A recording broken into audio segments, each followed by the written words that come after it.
Hello বন্ধুরা, কেমন আছো তোমরা? আজকে ছিল মহাশিবরাত্রি, তাই আমরা বিকেলবেলা সবাই মিলে চলে এসেছিলাম পাড়ার মন্দিরে। আর এখানে কিন্তু মন্দিরটিকে খুব সুন্দর করে ডেকোরেশন করেছিল, আর চারপাশে তোমরা দেখতেই পাচ্ছ কতটা ভিড়, এখনো সবাই পুজো দিচ্ছিল। আমরা সবাই এখানে মন্দিরের সামনেই দাঁড়িয়েছিলাম।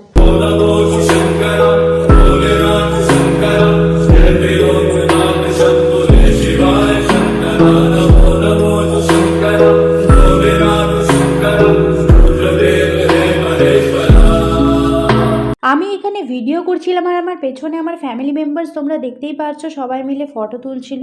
আর যেহেতু সবসময় দেখাও হয় না, তাই আজকে সবাই মিলে একসাথে হয়েছিলাম, তো ভালোই লাগছিল।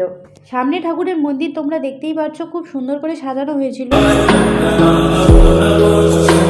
লাইটের ফোকাসটা আমাদের উপর এভাবে পড়ছিল, তোমরা দেখলে বুঝতেই পারবে, মনে হচ্ছে রং খেলেছি। আর এখানে ছোট ছোট ভাই বোনগুলো কত সুন্দর করে প্রসাদ দিচ্ছিল সবাইকে। আর এখানে এই ভাইটা দেখতেই পাচ্ছ টিকা পরানোর জন্য বড় মাকে ডাকছিল। মন্দিরের চারপাশটা ঘোরার পর আমরা সব ফ্যামিলি মেম্বার্সরা এখানেই বসেছিলাম, বসে গল্প করছিলাম। দিদাকে আমি বলছিলাম একটু এদিকে তাকাও, আমি ভিডিও করছিলাম, আর দিদা কিন্তু আমাকে খুবই সাপোর্ট করে ভিডিওর জন্য। অনেকক্ষণ মন্দিরে সময় কাটানোর পর তারপর আমরা মন্দির থেকে বেরিয়ে পড়ি বাড়ি আসার জন্য। তো চলো যাওয়া যাক। এখানে আমরা পেছন পেছন হাঁটছিলাম, আর সামনেও অনেকজন ছিল, তোমাদের দেখাচ্ছি সেটা।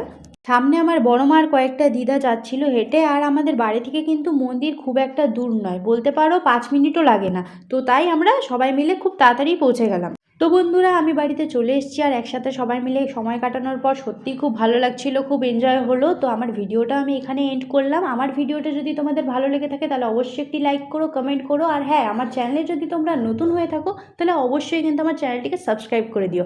দেখা হচ্ছে নেক্সট ভিডিওতে। টাটা।